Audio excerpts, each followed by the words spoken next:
नमस्कार दोस्तों, स्वागत है आपका फेयर क्लाउड में। दोस्तों, अभी अभी खबर निकल कर आ रही है कि चीन ने लद्दाख बॉर्डर पर रॉकेट लॉन्चर तैनात कर दिए हैं। वो भी एक दो नहीं, 100 रॉकेट लॉन्चरों को तैनात कर दिया है।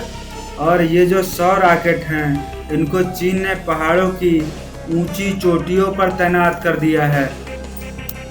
इतना ही नहीं, चाइना ने तो यहाँ तक कह दिया है कि जो इनके रॉकेट लॉन्चर हैं वो इंडिया की जो K9 वज्र तोप है उससे भी दुगनी रेंज के हैं। लेकिन दोस्तों, आपको क्या लगता है कि भारत इन रॉकेटों से डरेगा?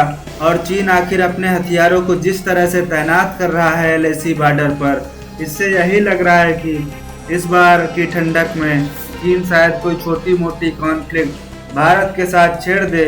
जब से 13th राउंड की बातचीत टूटी है भारत और चाइना के बीच, तब से हमने यह देखा है कि चीन लगातार हथियारों की संख्या बढ़ा रहा है।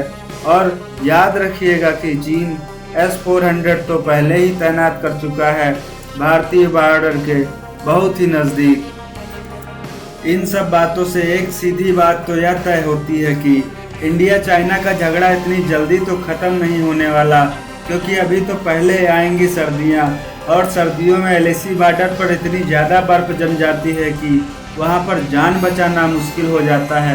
हथियार चलाना तो बहुत दूर की बात है।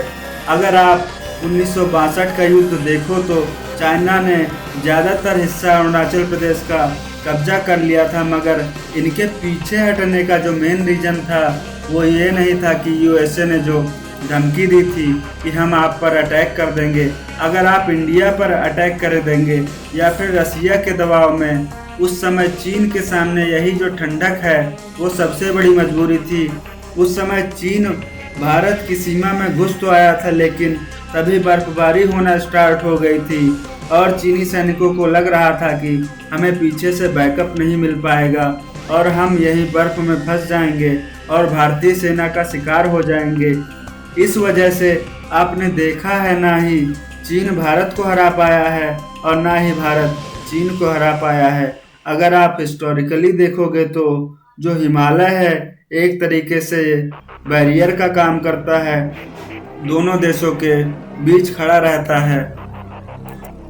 और हम देख रहे हैं कि जैसे जैसे सर्दियां शुरू हो रही हैं तो वहां पर दोनों देशों की तरफ से सैनिक कम किए जाएंगे, क्योंकि ज़्यादातर सैनिक इतनी ठंडक में रह नहीं पाएंगे और चीन के सैनिक और कमांडर तो अभी से ही मरना स्टार्ट हो गए हैं।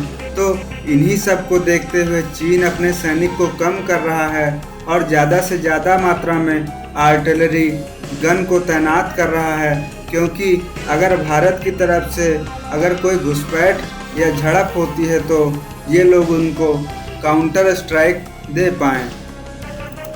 और सेम यही केस भारत का भी है।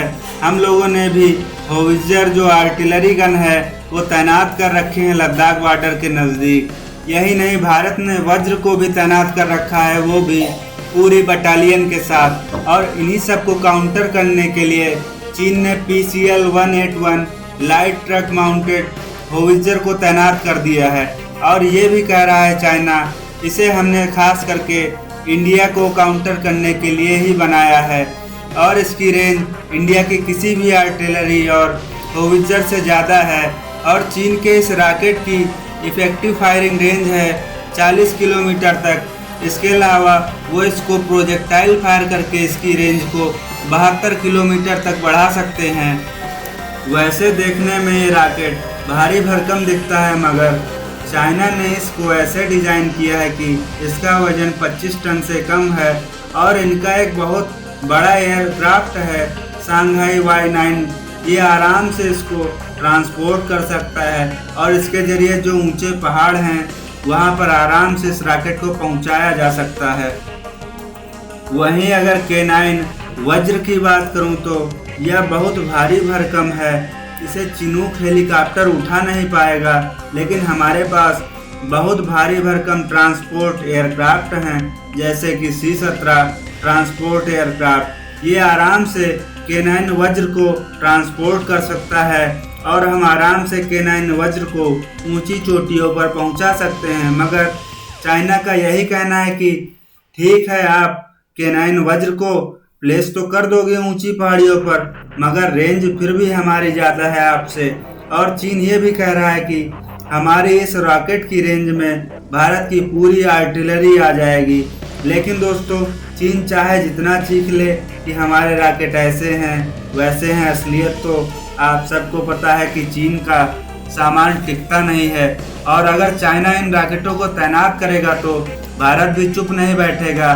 और बात सिर्फ आर्टिलरी तक ही नहीं रहेगी, भारत ने ऐसी ऐसी मिसाइलें तैनात कर रखी हैं LAC पर कि पल भर में चीन के इन रॉकेटों को तबाह कर सकती हैं। हमारे पास राफेल हैं, MiG-29 हैं, सुखोई 30 हैं, ये सब किस दिन काम आएंगे।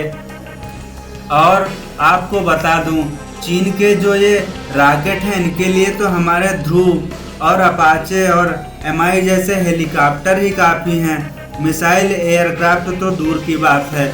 और अगर युद्ध स्टार्ट भी हो गया तो हमारे साथ France, America, Israel, Britain, Australia, Japan जैसे बड़े देश खड़े हैं। और आपको बता दूं, चीन जो इस रॉकेट को लेकर उछल रहा है, इसे इन्होंने बहुत ही जल्दी में बनाया है। यहाँ तक इन्होंने इसका सही तरीके से टेस्ट भी नहीं किया है। पता नहीं बॉर्डर पर चलती हैं या फिर खुश हो जाएंगी, ये तो समय ही बताएगा। और युद्ध को हथियार के साथ साथ मनोबल के साथ जीता जाता है, जो इन चीनी सैनिकों में ना के बराबर है। कैसी लगी आपको ये वीडियो, कमेंट में बताएं।